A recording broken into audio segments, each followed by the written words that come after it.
생존 우선순위 서바이벌 프라이어리티 2025년 9월 23일자를 진행하겠습니다. 다 보시고 구독, 좋아요도 부탁드립니다. 오늘의 편집 내용 제목들입니다. 미 고용 1000명당 2%, 한국 추가 수익 배분 제한해야 권유정 기자가 조선비지에서 9월 22일 날 보도했습니다. 대한상의 한미협회 공동개최 세미나 미 기여도 비례해 한국목도 커져야 이자제도 산업 공동화 우려도 제기. 한미 간 관세 협상 최종 타결이 지연되는 가운데 후속 협상 과정에서 일자리 연동형 수익 배분, 한국인 전용 취업비자 E4 신설 등을 제한해야 한다는 의견이 나왔다. 대미 투자 확대에 따른 산업 공동화 우려에 마도 팩토리 핵심 생산기지 전략, 유통기업 지원 강화 등이 필요하다는 목소리도 나왔다. 허정 서강대 경제학과 교수, 최원목 이화여대 법학전문대학원 교수 등이 발언한 내용들은 미국 투자를 확대하는 기업들은 현지 생산 시절 운영의 필수 전문 인력 파견이 비자 제약으로 가로막히고 있다고 입을 모았다. 주요 기업들은 한국인 전용 취업비자 E4 신설, H1B 전문직 취업비자 우선 할당 추진, L1 주재원 비자 H1B 등 비자 심사 기간 단축 등을 논의해 줄 것을 요구했다.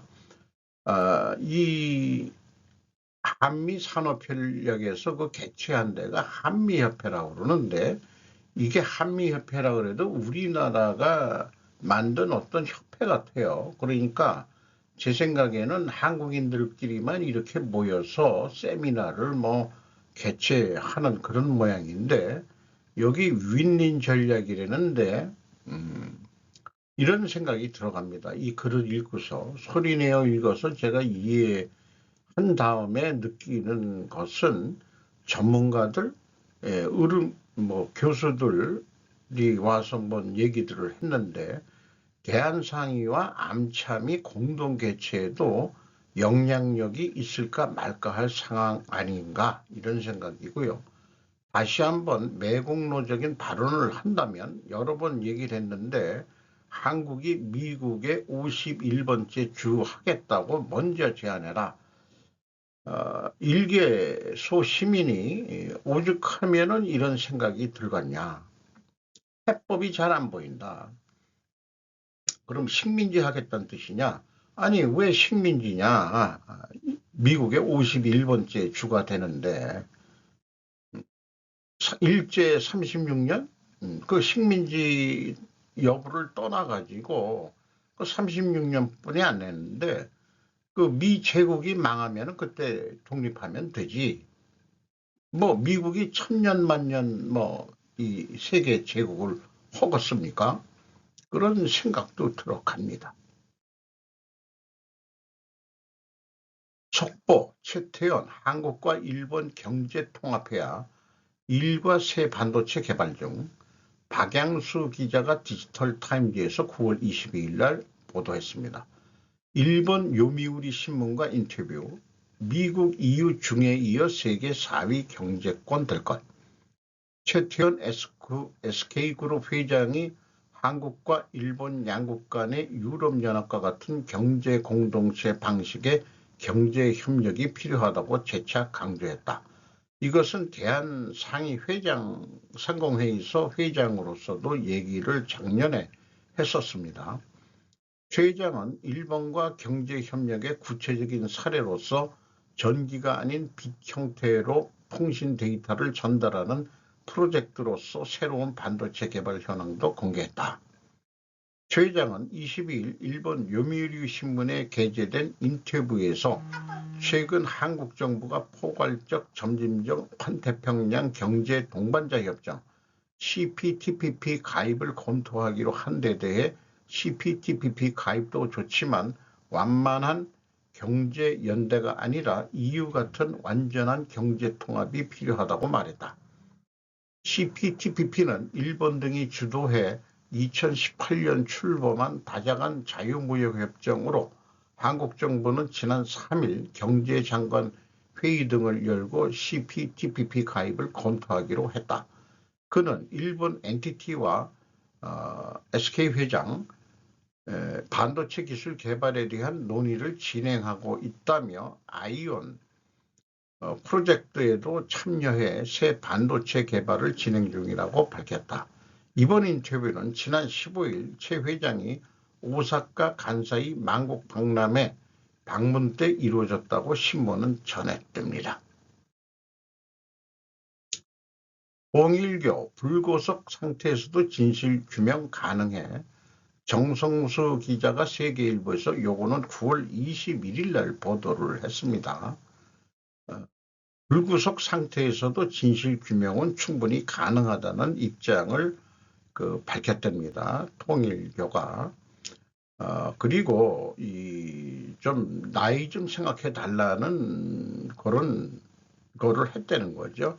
83세 고령의 한 총재, 백내장, 녹내장 치료를 받았고 또 9월 심장부에 대한 절제 수술이 이후 완전히 회복되지 않는 상태라는 것이다.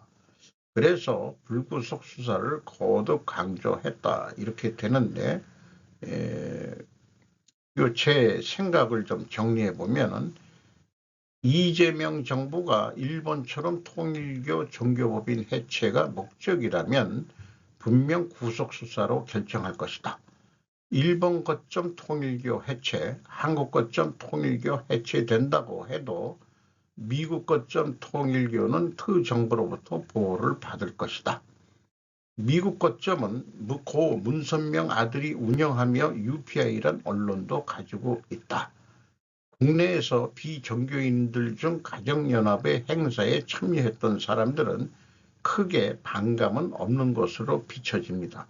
특히 아줌마들이 그렇습니다. 제가 그거는 직접 좀 들어봐서 아는 얘기고요.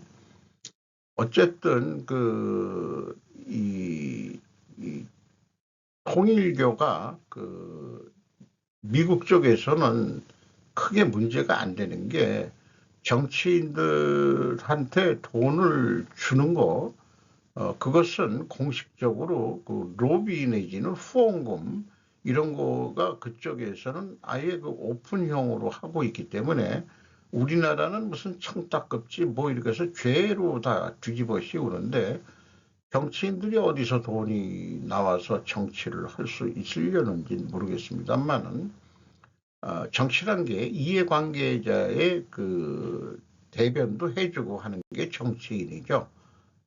그런 문화가 틀리다 보니까 그런 생각이 또 들어갑니다. 그래서 통일교 정경유착 의혹 정점 한학자 총재 구속심사 출석, 요거는 9월 22일 날 장영준 기자가 JTBC에서 보도를 했습니다. 한학자 통일교 총재가 22일 오후 12시 53분쯤 구속 전 피의자 신문 영장실질 심사를 받기 위해 서울중앙지법에 출석했습니다. 이 과정에서 그는 권성동 국민의힘 의원에게 1억 원이 아니라 세뱃돈과 넥타이를 줬다고 진술했나? 윤영호 전 통일교 세계본부장은 1억 원과 샤넬백 전달을 인정했는데 어떻게 보나? 윤 전 본부장의 개인 일탈이라고 보나? 건강무죄 호소할 건가? 이런 질문, 취재진의 질문에 눈을 감을 채 일절 대답하지 않았습니다. 정재욱 영장전담 부장판사는 이날 오후 1시 30분부터 정치자금법 청탁금지법 위반, 증거인멸 교사, 업무상 횡령 등 혐의를 받는 한 총재의 구속 전 피의자 신문 영장실질 심사를 진행했다.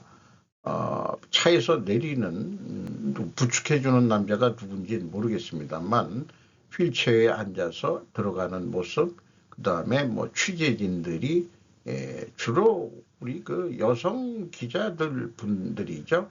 그런 사진을 게재했네요. 그래서 결론은 통일교 청탁 한학자 구속, 김상민 구속 후 천소환, 임혜진 기자가 YTN에서 9월 23일 오전 8시에 결국은 보도를 했습니다. 구속했네요. 법원은 증거를 없앨 우려가 있다며 한학자 통일교 총재에 대한 구속영장을 발부. 세 차례 출석 요구에 불응하며 수사에 비협조적으로 나와 증거인멸 우려가 있다는 특검의 주장을 받아들임. 다만 같은 날 구속심사를 받은 한 총재 최측근 정원주 전 비서실장은 구속을 피함. 법원은 공범일 수 있다는 강한 의심은 들지만 충분히 소명됐다고 보긴 어렵다고 영장을 기각. 통일교 자금이 지역조직을 통해 국민의힘 시도당으로 흘러간 정황도 포착된 만큼 앞으로 수사는 더 확대될 것. 한 총재의 구속 소식에 통일교 측은 앞으로 진행될 수사와 재판 절차에 성실히 임해 진실을 규명하고 이를 계기로 교단이 신뢰를 회복할 수 있도록 최선을 다하겠다. 특검은 오늘 오후 2시 권성동 의원을 구속 이후 두 번째로 불러 조사.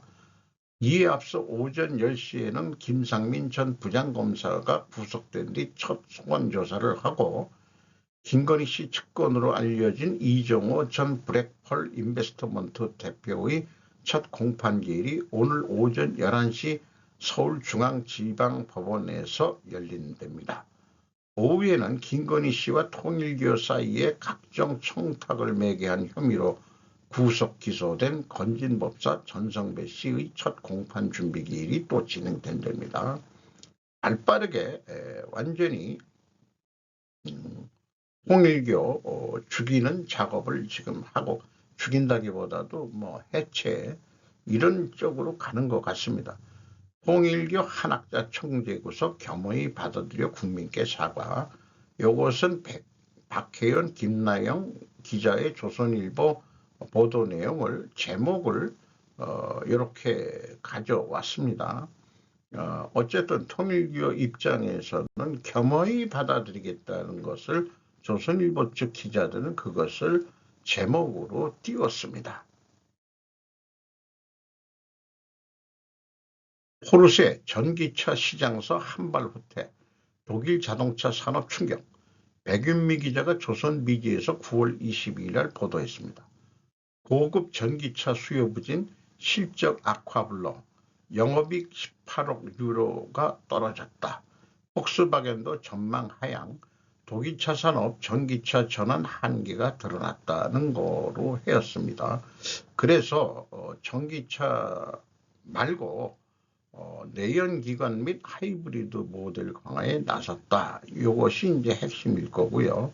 이런 지금 상황이 안 좋은 데서 포르쉐는 이면 교체와 감원, 자체 배터리 생산 계획 철회를 통해 비용 절감에 나서고 있다. 전기차 수요 부진이 독일 자동차 산업 전반의 구조적 한계를 드러낸 신호라는 해석이 힘을 얻고 있다. 그 독일에도 중국의 BYD라고 그러죠. 그 저가 공세에 당해낼 수가 없을 거예요. 어쨌든 이런 생각이 들어갑니다. 전기차의 수요는 달과 화성에서는 크게 발생할 먼 미래 얘기가 된다. 그러니까 전기차를 만드는 이유가 뭐냐? 지구 환경 보호다 뭐 그런 것도 있지만은 달에서 운행할 전기차, 거기는 화석 연료가 아직 있다고 볼 수가 없기 때문에 그런 거 아니냐. 화성에서도 쓸 수 있는 거. 그런 미래 수요가 있는데 너무 일찍 시작한 거 아닌가. 또 테스트는 해봐야 되겠죠. 또 뭐 배기가스가 안 나오니까 좋긴 좋겠죠. 네. 미국의 지원을 받아 도전적인 네타냐후, 팔레스타인 국가를 인정하는 국가들의 대응을 다짐. 다나칸이 오렌 리버반이 CNN의 분석 기사로 냈습니다. 9월 22일 월요일입니다. 이스라엘이 우리를 겨냥한 비방선전에 맞서 UN 및 기타 국제포럼에서 싸울 것이며 우리의 존재를 위협하고 테러에 대한 터무니없는 상이 될 것이라고 말한 팔레스타인 국가를 만들라는 요구에 맞서 싸울 것이라고 말했습니다. 월요일 저녁 비디오 성명에서 다음 주 도널드 트럼프 미국 대통령을 만난 후 이스라엘의 대응이 이루어질 것이라고 말했습니다. 그는 이스라엘이 점령된 서한지구에 있는 유대인 정착존을 2배로 늘렸으며 이는 국제법상 불법으로 간주된다고 말했습니다. 우리는 이 길을 계속 갈 것입니다. 베잘렐 스몰리치 재무장관은 유일한 대응은 서한지구 전체를 합병하고 팔레스타인 국가라는 어리석은 생각을 의지해서 완전히 제거하는 것이다. 그런데 야당 지도자 야이르 라피드는 네타냐후와 팔레스타인 국가를 인정하는 국가들을 함께 비난했습니다.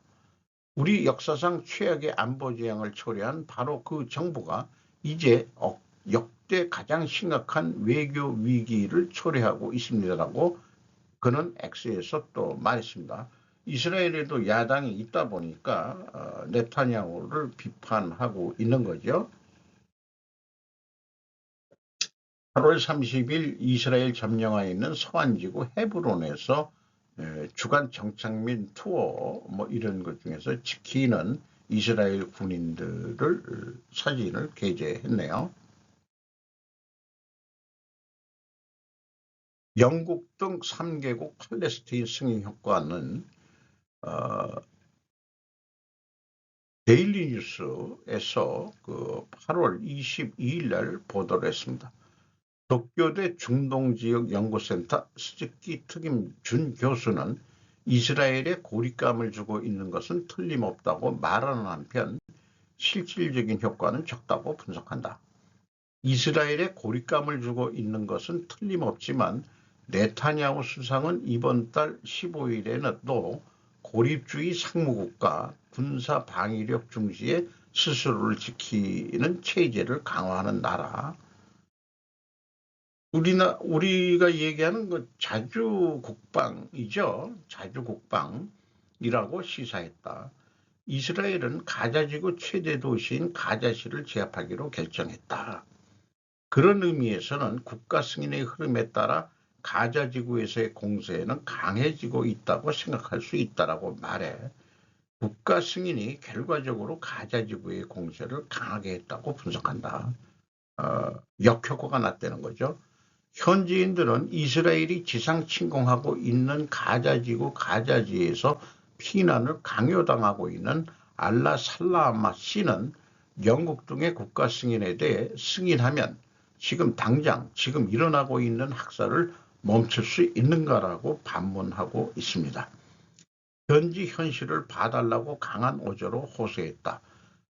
각국의 움직임이 전투를 막는 실질적인 효과로 이루어지는 것이 지금 강력하게 요구되고 있는데 영국이나 프랑스나 국가 승인을 한다고 해도 이것은 사실상 립 서비스에 불과한 거 아닌가 하는 생각이 들어갑니다. 그래서 말로만 국가 승인한다고 팔레스타인인들이 현실적으로 도움을 받지는 못하고 오히려 이스라엘이 더 큰 공격으로 답을 얻는다. 2차 대전 패전국인 독일, 이탈리아, 일본은 많은 미군이 주둔하며 미국의 입장에 설 것이다. 영국, 프랑스 등 팔레스타인 국가 승인을 하는 사람들한테 독일이나 이탈리아나 일본은 너희들이 패전의 고통을 알아? 라고 질문할 것 같습니다. 미국한테 아주 된맛을 본 독일, 이탈리아는 중간에 이제 탈퇴를 했죠. 삼국동맹에서 2차 대전의 주축이었던 그 삼국이 패전을 하면서 지금 미국 입장에 서 있다고 봐야 되겠죠. 왜냐하면은 깡그리 망해가지고 어떻게 할 수가 없으니까 미군이 독일 내도 주둔군이 제일 많죠. 여기 유럽에도 그렇고 또 일본도 주둔군이 상당히 많은 거죠. 전범 국가들이니까 군인들이 들어와서 통치를 하고 있는 거랑 마찬가지라고 보면 되겠습니다. 상대적으로 이탈리아에는 미군이 그렇게 많이 없는 것으로 알고 있습니다. 러시아는 한국의 새로운 성장 동력을 찾는데 중요한 협력 상대. 이 박천호라는 사람인데 이재용 기자가 한겨레에서 인터뷰 취재를 했습니다. 박천호 대외경제정책연구원 러시아 유라시아 팀장. 2022년 러시아 우크라이나 전쟁 이후 중단된 극동경제연구원과의 대면 세미나 러시아 측의 제안 6년 만에 재개를 했다. 박 씨의 동분서주를 동력으로 15일 내지 16일 블라디보스토크 롯데호텔에서 열린 제15차 대면 세미나에서 러시아 극동경제연구원 알첨 이사예프 원장은 러시아 외교부와 극동과학 아카데미의 승인을 받았다고 밝혔다. 이번 회동의 성공 배후에 러시아 정부가 있다는 뜻이다. 공통 의제를 정하는 것도 쉽지 않았지만 만날 장소를 정하는 것이 어려움을 겪었다. 문을 두드리고 만나보니 러시아 측에서는 한국과의 관계 개선에 의지가 있었습니다. 박 씨는 이재명 정권은 한국 러시아 직항선 복원에 좀 더 적극적으로 나서야 합니다고 거듭 강조했다. 대학과 대학원에서 러시아 정치를 공부했고 1996년에서 2002년까지 러시아 외교부 산하 모스크바 국립국제관계대학에서 공부해 박사학위를 받았다. 러시아 통이라는 얘기네요. 한러는 동북아 국가 중 드물게 구조적 역사적으로 대립과 경쟁보다는 관계 개선에 이해가 일치하는 윈윈 관계다. 러시아 측 참석자들은 러시아 극동지역을 무대로 한 남북로 3자 협력 가능성을 타진하는 데도 주목했다. 요게 이제 핵심으로 좀 또 들어오기도 할 것 같네요. 어쨌든 그래서 10월 22일에서 23일에는 부산 해운대에서 대외정책연구원과 러시아의 세계경제 및 국제과학 그런 이메코라는 협회에서 북극 항로를 주제로 한 국제회의를 함께 연다. 한러 관계 개선을 탐색하는 것은 계속된다는 것이다. 이분이 무슨 돈이 있어서 블라디보스토크까지 회의를 열었는지 모르지만 활동 자금은 여기 대외경제정책연구원이라는 게 아마 국가의 예산도 좀 받고는 있겠죠. 러시아하고 좀 좋게 지내도 나쁠 건 없죠. 우리 입장에서는. 저는 개인적으로도 그렇습니다. 북극 항로도 그렇고 또 그렇습니다. 그러니까 러시아 측에서는 남북로 3자 협력 가능성 요게 이제 관심이 있다 이렇게 되는데 푸틴 아저씨가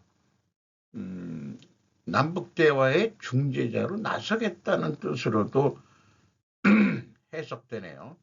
김정은이가 대화 이제 남한 애새끼들은 우리하고는 전혀 관계없는 아새끼들이야. 걔들하고는 전혀 이제 대화할 거 없어.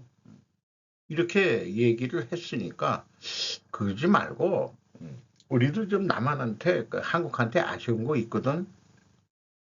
초코파이도 계속 먹어야 되잖아. 응? 그런 것도 있고 그 다음에 라면도 먹어야 되고 다른 것도 있지만 어쨌든 러시아하고의 교류는 나쁠 건 없다고 봅니다. 한미 동맹 하에서요.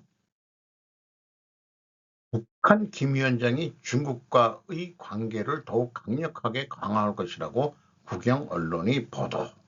박주민 기자가 로이터에서 9월 23일 화요일 오전 7시 오늘 아침에 보도를 했습니다. 김 위원장의 발언은 시진핑 국가주석의 북한 건국기념일 축하 메시지에 대한 답변으로 이루어졌다고 KCNA는 밝혔습니다. 김 위원장은 또한 이달 초 베이징을 방문해 시 주석과 함께 군사 퍼레이드를 관람하면서 중국의 지지를 충분히 느낄 수 있다고 말했다고 KCNA는 덧붙였습니다. 시진핑 주석은 베이징에서 열린 제2차 세계대전 기념행사에서 김 위원장과 나란히 서서 6년 만에 처음으로 별도의 양자회담을 가졌습니다. 중국은 북한의 주요 후원자이자 경제적 생명줄입니다. 이렇게 표현을 했는데 푸틴도 가가지고 우리가 생각할 때는 북중로 3자 회담이 이루어질 것인가 했는데 그렇게 이루어지지 않고 따로따로 이루어진 거로 봐서는 완전히 그게 이 북중로 뭐 동맹관계까지 가는 거는 아니고 서로 뭔가가 조금 차이가 있다는 게 그 미국 측 분석 보도 기사로 나왔죠.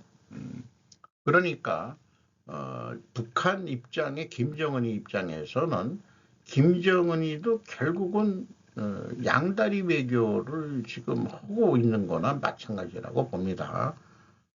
러시아가 군대를까지 보냈는데 그 반대급부가 마음에 지금 안 들고 있는지도 모르겠어요. 많이 퍼줬는데 상대적으로 러시아가 준 것은 별로가 없다. 근데 이제 많이들 분석은 대륙간 탄도 뭐 미사일 발사체 뭐 기술, 핵 잠수함 이런 기술을 전수를 했다 하는 얘기들도 많이 나오고 있죠. 그런데 이제 경제적인 문제에서 좀 문제가 되겠죠. 그러니까 김정은 입장에서도 그 북한 내에서도 그 친노파가 있고 친중파가 있는데 장성택 처형할 때는 그 고모부가 친중이기 때문에 쳤죠. 그리고 김정은 입장에서는 그 미군이 주둔하는 거 그거 있어야 됩니다. 저기 중국을 견제하기 위해서라도. 그러니까 결론은 김정은이도 생존이 우선순위죠. 생존을 우선순위로 하니까 양다리로 갈 수밖에 없는 것 같은데 그러면 남한도 그러면 되는 거냐? 아니다 이거죠. 저는 개인적으로 남한은 한국은 한쪽에 확실히 붙어야 된다. 어디냐? 미국에 붙어야 우리가 미래가 보인다. 오죽하면은 미국의 51번째 주가 돼야 된다라고 제가 왜 미친 것 같은 소리를 허겄습니까? 잘 해결이 될 것 같은데. 100년 된 남북정전 사진 발견. 이 사진이 프리메이슨의 상징이기 때문에 이렇게 오른손으로 이게 가슴 이렇게 넣는 거. 여기 이게 무슨 누구 장군인 모양인데 이 사람은 여기 표시를 했는데 월리엄 도노본이라고 숨겨졌던 100년 전 사진을 그 손녀가 그 우연히 그 다락방에서 발견해 가지고 뭐 이런 그 이때는 천연색 사진이 없었는데 이런 사진을 발견했다는 거예요. 그래가지고 그 어쨌든 링컨의 그림자위원회 뭐 이런 게 있다는데 어떤 역할을 줬었고 이 사진이 공개돼서는 안 된다 뭐 이런 얘기를 뭐 했다 하고서 그 유튜버 진행자가 얘기는 했습니다. 어쨌든 요 사진이 이때도 프리메이슨들이 활동을 하고 있었구나 라고 요거 넣는 거는 이제 프리메이슨의 상징으로 확실히 나타납니다. 링컨 대통령은 아니었죠. 그래서 암살당했는지 모르겠네요. 젠순왕 포옹의 힘 10만 전자 가나. 김남석 기자가 디지털 타임즈에서 보도를 했습니다. 그 미국 워싱턴 DC에서 열린 한미 비즈니스 라운드 테이블에서 젠슨왕과 이재용 회장이 포옹하는 장면입니다. 받아찍은 반도체 업황과 외국인 코스피 원픽, 전장보다 4.77% 급등한 83,005원에 장마쳐 향후 삼성전자 상승률이 SK 하이닉스 앞설 것. 가장 많이 올랐을 때가 1월 11일 91,000원까지였는데 9월 22일 83,500원까지 올랐다. 계속 급격히 오르고 있는 중이네요. 10만전자 가시겠습니다. 왜 오르는지 경제는 안 좋은데 주식시장만 화랑이 되고 있다는 거를 중국에서 돈이 좀 빠져나와서 한국과 일본의 지금 주식시장에 그 글로벌 금융들이 투자하고 있는 거 아닌가 하는 생각이 들어갑니다.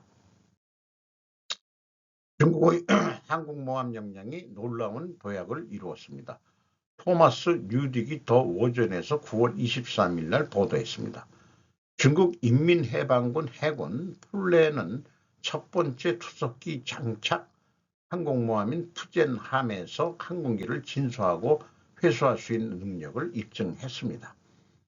오늘 플랜이 공개한 공식 이미지에 따르면 새로운 J-35 해군 스텔스 전투기와 KJ-600 공중조기 경보 및 통제 항공기가 지금까지 볼 수 없었던 항공모함 시험을 수행하고 있는 것으로 확인되었습니다. 한편 우리는 또한 J-15T 1인승 항공모함 기반 전투기가 푸젠성에서 발사 및 회수되는 모습을 훨씬 더 잘 볼 수 있게 되었습니다. 이 전투기는 이전에 애프터 버너와 함께 투석기 발사를 할 수 있는 위치에 있었습니다. 세대의 항공기가 처음으로 배에서 운항하는 영상이 갑자기 등장한 것은 놀라운 사실이며 올해 중국의 공군 포트폴리오에서 나온 것 중 하나입니다. 푸젠은 2024년 5월부터 해상시험을 실시하고 있으며 고정익 항공편 운항이 진행되고 있다는 징후가 점점 커지고 있습니다. 올해 8월 공식 이미지에도 J-15가 항공모함 갑판 위에서 낮은 고도로 비행하는 모습이 담겨 있습니다. 이것은 착륙할 때 여기 이게 이제 무슨 영어로 뭐라고 그러는데요. 이거를 쇠 사슬이 딱 잡아가지고 짧은 갑판에 착륙을 도와주는 미국이 이런 걸 했는데 처음 만든 항공모함은 그런 게 없어가지고 문제가 있어서 그게 진짜 항공모함이냐 이 폄하를 많이 받았죠. 근데 미국과 같은 수평적인 갑판에서 이런 거로 미국식 같이 이렇게 하는 거 어떻게 기술을 또 했는지 또 그것도 기술 탈취를 해서 한 건지 어떤 건지 모르겠습니다만은 이런 거로 봐가지고는 대만을 점령하기 위해서 착륙도 해야 되겠지만 우선 항공모함이나 이런 등등을 통해 가지고 공중 폭격 뭐 이런 등등의 공공력을 강화하는 것 같습니다. 이런 거로 봐가지고는 전쟁이 일어나긴 일어날 것 같다. 이런 생각이 들어갑니다. 자민총재 선거 어떻게 되는가 고물가 대책 현금 급부는 그림자를 드리우고 급부부 세액공제나 감세 교무금 산케이 신문에서 오늘 아침 7시에 보도를 했네요. 22일 고시된 자민당 촌재 선거에서 고물가 대책에 대해 각 후보는 어떤 주장을 하고 있는가. 참여연 선거의 공약이었던 일률 2만행의 현금 급부는 신임을 얻을 수 없었다 등으로서 그림자를 감추고 소득에 따라 급부나 소득세 공제를 실시하는 급부부 세액 공제나 시한적인 정률 감세 등을 공약으로 하고 있다. 반면 휘발유세 잠정세율 폐지, 이른바 휘발유 감세는 모두가 찬성하고 있다는 게 핵심 요지인데 내치나 그 내부 경제에 대해서들만 계속 거론이 되는데 그 외 그 국방 외교에 대해서는 그 총재하는 애들이 그런 거를 왜 안 다루는지 모르겠어요. 그거는 다 뭐 그 미일 위원회인가 그 거기 그 사람들 미국이 시키는 대로 하니까 뭐 별로 할 게 없는 모양이죠. 그렇게 조금 어, 야지를 좀 놓고 싶네요. 우리나라도 뭐 선거할 때 국방 외교에 대해서 별로 뭐 얘기하는 사람도 없는 것 같습니다만은 그래서 요것이 이제 템플릿으로 당분간 정치 외교, 사회 문제 등을 인과관계로 자꾸 생각해보는 그런 거인의 어깨 위에 올라서서 어, 그런 에, 것을 좀 진행을 계속하겠다는 의지를 좀 보여드리고 싶습니다. 이상 마치도록 하겠습니다.